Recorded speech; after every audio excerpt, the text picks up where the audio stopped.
प्राथमिक विद्यालय चतुर्वेला विकास क्षेत्र कालचौक जिला बदायूं के आज मैं अपने बच्चों के लिए, नन्हे मुन्ने बच्चों के लिए प्रयोगशाला में कुछ चीज़ें बताने वाला हूं और उन्हें सिखाएंगे।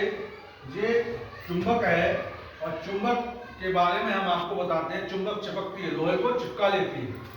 समझ रहे? ये तो आपको जब सभी लोगों को मालूम है, बोलो यस।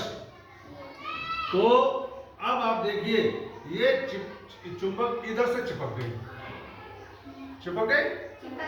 है, परंतु अब हम आपको सामने सामने चिपकाएंगे इस तरीके से, तो ये नहीं चिपकेगी। चुंबक में जिस प्रकार की हमारे पृथ्वी में दो ध्रुव होते हैं, उत्तरी और दक्षिणी ध्रुव, इसी तरीके चुंबक में भी दो ध्रुव होते हैं, उत्तरी और दक्षिणी ध्रुव।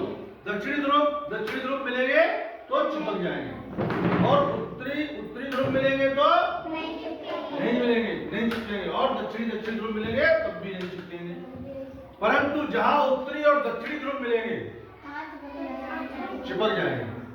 मतलब समझ गए आप? उत्तरी और दक्षिणी ध्रुव जहां जहां मिलेंगे वहां चुंबक चिपक जाएंगे, चुंबक चिपका लेंगे।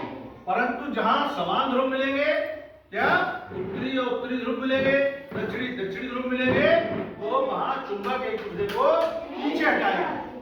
क्या हटाएगी? नीचे हटाएगी, चिपकेगी। समझ गए नहीं? ये चुंबक के बारे में, चुंबक के गुण हैं। चुंबक हमारे जो आसपास जितनी भी लोहे की धातुओं की चीजें हैं वो चिपका लेती है, अपने में चिपका लेती है।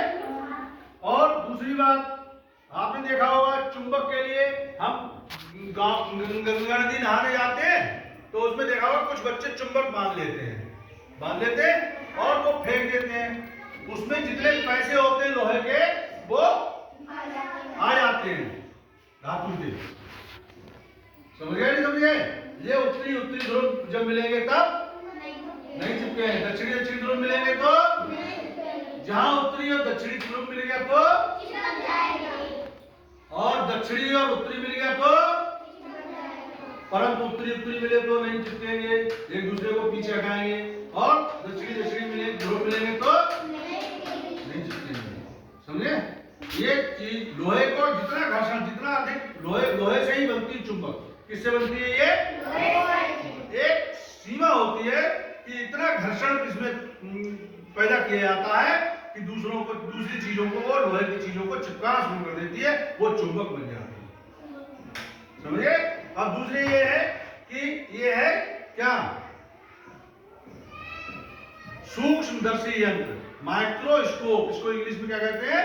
माइक्रोस्कोप। ये सूक्ष्मदर्शी है। इसमें जो हम अपनी आंखों से नहीं देख सकते, उन जीवों को हम इस सूक्ष्मदर्शी यंत्र से देखते हैं। इसे हम किस किस काम में लाते हैं? वनस्पतियों के जीवों में देखने के लिए। खून, बलगम हमारी चेक होती है, बलगम चेक होती है, और खून चेक होता है। तो किससे होता है? उसमें कौन से जीवाणु है, कौन से नहीं है, विषाणु है? तो इसके लिए हम देखेंगे। चलिए आइए देखो, ये देखो प्लेट रखी हुई है। ठीक, चलिए अब आइए आप।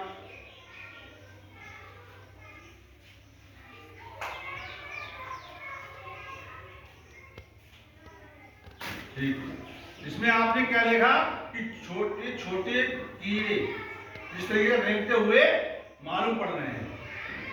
समझ रहे नहीं? तो इस तरीके से ये सूक्ष्मदर्शी है। सूक्ष्मदर्शी का उपयोग इसलिए किया जाता है, सूक्ष्मदर्शी का उपयोग छोटे छोटे जीवाणु, विषाणु को देखने के लिए, जिससे हमारी बलगम चेक होती है और खून चेक होता है। खून चेक होता है तो इन्हीं मशीनों, इस मशीन के द्वारा ही चेक किया। वो बड़ी बड़ी मशीनें भी होती है, ये छोटी है, सूक्ष्म है, आप लोगों को दिखाने के लिए, आप लोगों को समझाने के लिए लाई गई। ये आपने देखा ही होगा, ये धारता। इससे क्या होता है? हमें धारता नापते हैं। पानी द्रव्य वस्तुओं नापते हैं। कौन सी वस्तु में? ठोस वस्तु में थोड़ी है नापेंगे। कौन सी वस्तु में? जो बहती हुई वस्तु में द्रव्य। कौन से? जो बहते हैं। पानी है, तेल है ना? ये इससे हम नापते हैं। दूध भी हम इसी से नापते हैं। तो ये क्या है, धारिता के काम में आता है। किसी की मापन इकाई है धारिता, द्रव्य वस्तुओं को नापने के लिए। ठीक है। अब इसी तरीके से हम, ये परखनली है, इन परखलियों में हम प्रयोग करते हैं। क्या करते हैं? ये हमारा बीकर है, ये हमारा बीकर है।